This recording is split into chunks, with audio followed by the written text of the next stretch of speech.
everyone, welcome to part 2 of our exclusive behind-the-scenes look at Supercell Helsinki, Finland's headquarters, Wood City. I'm Darian, your official tour guide. So, in this one, we're going to be covering a few topics around life at Supercell. If you missed part 1 of this official tour, make sure you check the link below for the description. Let's get going. So as you're getting caught up on part 1 of our tour, make sure you don't miss the exclusive behind-the-scenes look at the Clash Royale development team space and interviews with the Clash Royale team. So today we're covering one of the most important spaces here at Wood City, our very own cafeteria. So as we mentioned in a previous video, we said it's absolutely important that we keep everybody's minds refreshed, inspired, and creative throughout the day. Who's hungry? So why do we have our own cafeteria? Well, it's important to take care of our culinary needs as well. This is where we come to for afternoon lunches, discussions with teammates, relaxing with colleagues, and just enjoying, some generally good food. That's right. Moving on. So, meal subsidies are a regular part of Finnish work culture. We expect everyone to take time away from their desks to indulge in some nourishing and yummy food. We have daily freshly baked bread, and our meals range from pizza all the way to more interesting things like braised lamb. So, let's eat. One final part about Finnish lunch culture and here at Supercell is that when you're done with your meal, you're expected to bust your own trays and put your dirty dishes away. It's considered good courtesy and etiquette. Let's move on to the next part. Supercell is based on the idea that the best teams create the best games. Now, that doesn't mean just putting a group of individuals together and hoping for the best. It does also mean properly nurturing and fostering a healthy work environment, whether it's minimizing the amount of crunch time or providing healthy outlets to ensure proper work-life balance. Maintaining proper mental health is one of the top priorities here at Supercell. So on each floor, we have what we call nap rooms, where Supercellians can briefly hide away from all the noise, sit in isolation, and work in solitude. So they could even have a short nap if they wanted. The rooms are fairly sound insulated, so they provide minimal intrusion from the outside noises, and it's the perfect place to contemplate life's endless mysteries. Or just grab some quick shut-eye, just take a break from the world. Now, excuse me, I'm in the middle of a clan war attack, and I really want to 3-star the space. I'll see you later. We're passionately dedicated to the games we create. And it's equally important we're able to focus on other parts of our lives too. Whether it's spending time with family and friends, after work, going on a well-earned holiday after an update, or just spending an hour at the gym to stay in shape. Maintaining mental health is not only important for our personal healthiness, but it also makes sure we're able to focus on the work ahead of us. ClashFest wouldn't be possible if it wasn't for the Clash universe. That all started 10 years ago with a game that united players from around the world, formed clans, and battled for victory with archers, dragons, barbarians, and more. And this is where the magic happens. Welcome to the Clash of Clans team space. Even though we're hard at work on the next update for Clash of Clans, we've managed to steal a little bit of their busy time to sit down with them, talk about what they do, and why they love working on this game.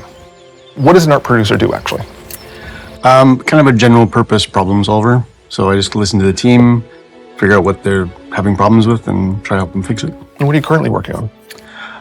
Right now, it's a lot of organization of outsourcing for external partners working on cosmetics. So kind of streamline that. We're trying to move some of the more tedious stuff that we do for the team and push it out to some of our external partners. How much outsourcing do we actually do? Almost all of our cosmetics are done externally by a couple of different companies. How does that pipeline work? Like, if you can explain what that process is like. Well, we do some concepts internally, and then we send those out to them, and they do passes on that, slowly work up the 3D models until there's something that we can release to the game. Then we take them back in, and we polish them, we do some animation, we do like effects, and integrate it into the game so we can play it in the build, and then we release it. What's the timeline usually like for these? From concept to delivery. So, like scenery takes us about a month from concept to completion, and characters about 6 weeks. So what exactly does an animation artist do? Okay, so it starts from the concepts, really. We're working with external partners, and we're also working in-house. So we're having meetings with them. It's just giving them feedback from an animation standpoint, just to see everything looks good. When it comes to animation, because a lot of our characters, especially the heroes, have a lot of drapes. 3 of them have capes, and the accessories that they have. So we want to make sure that we can showcase as much as we can. So how do you animate characters? Well, I generally start with video referencing myself once I have the concept. I video reference myself, and then I bring it into Maya, and then I start blocking, which is just step mode, just to see how the poses are looking, and then from there I kind of spline it and go from there to polish, really. And it takes about, I would say, a week and a half per skin. And how many skins do you usually work on at a time? Just one at a time, though, and it maybe about 2 weeks, and then I go on to the next one. And we're also working with external partners, so they're also helping us out animate. What is technically the most difficult part of animating them? I guess I would say just to keep things interesting. Just to keep things interesting on the skins and the ideas is what I really, really emphasize on, just to make the player experience as fun as possible. So, which we've been trying to do now recently, so with the new skins that are coming up. What do you think is the most rewarding part of seeing your characters animated? Yeah, I would have to say that it's the community's reaction that you get to see, that we hear from the community managers. It's really rewarding to see players enjoying the characters that we're animating, and that's what we're trying to do, make it more fun for them, So what exactly is a game artist? He's a guy, a girl, who does all the in-game art content. So buildings, characters, effects, it's a broad area to work on. So what parts of the game have you worked on? I worked with basically every part. Currently I'm working on cosmetics, just adding a final touches for the Clash Fest scenery. And mostly I work with the characters, some buildings, effects and stuff like that. It's just basically everything. When designing upgraded buildings for Town Hall, how do you take a previous one and turn it into an upgraded one? We need to have some sort of idea what the new Town Hall looks like. It could be a shape, a color, something that we all agree on.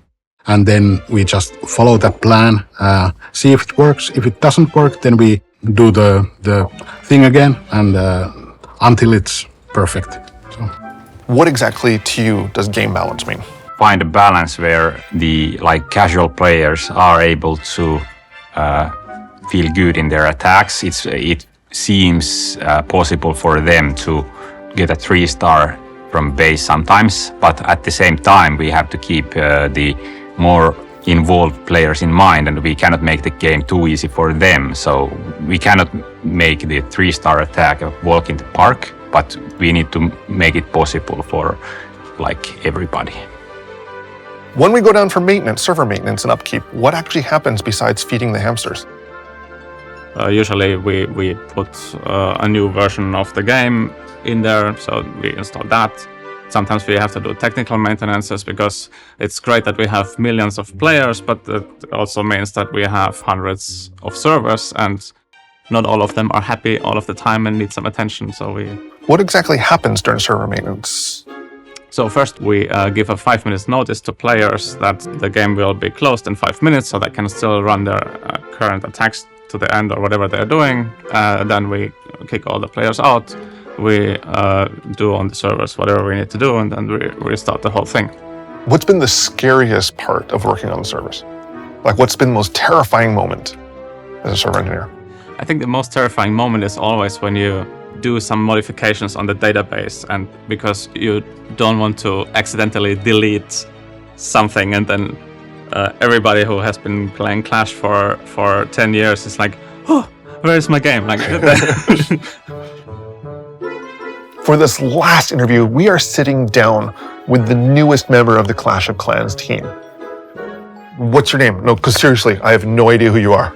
I'm Adria, new community manager for Clash of Clans. Nice to meet you, and nice to meet you, Darian, by the way. How long have you been with Supercell now? Actually, this is my second day here. 2 days! Yeah, man, I'm the new kid on the block here. So, what are you looking forward to as far as being a community manager? I hope to be able to be a bridge between the players and all the community and the developers team and Supercell, basically. And what about being a community manager excites you the most? I would say being in the middle of lots of teams, interacting with the players on social media or with content creators or with fellow community managers who are more experienced and probably they know a lot more than me. So I'm here to learn from you and you're my teacher here. So are you ready for the intense barrage of update questions coming from the community? Okay, I think this is not what I signed for, but It is exactly what you signed for. okay, yeah, I'm ready. I'm ready for everything that you want me to participate in. One last question. Once you're up to speed after only being here for 2 days, are you up for doing a Reddit AMA? Yes, okay, that's a cool idea, yes. You heard it. You heard it here at Clash Community. We're gonna throw this guy right into the heat, deep into the heart of the Clash community. As soon as he's up to speed and up and running, we're gonna do a Reddit AMA with this guy, just so you can get to know the newest community manager. How's that sound? Sounds perfect, man. Thank you very much. And welcome to the team. Thanks, man. Thanks. And that wraps up our tour of Wood City. Thank you for joining us. We hope you enjoyed this exclusive tour of the Helsinki office of Supercell. And we hope you've enjoyed the festivities of Clash Fest. We're so happy that we can once again host an event with our players, fans, and content creators. Thank you for being a part of this epic journey.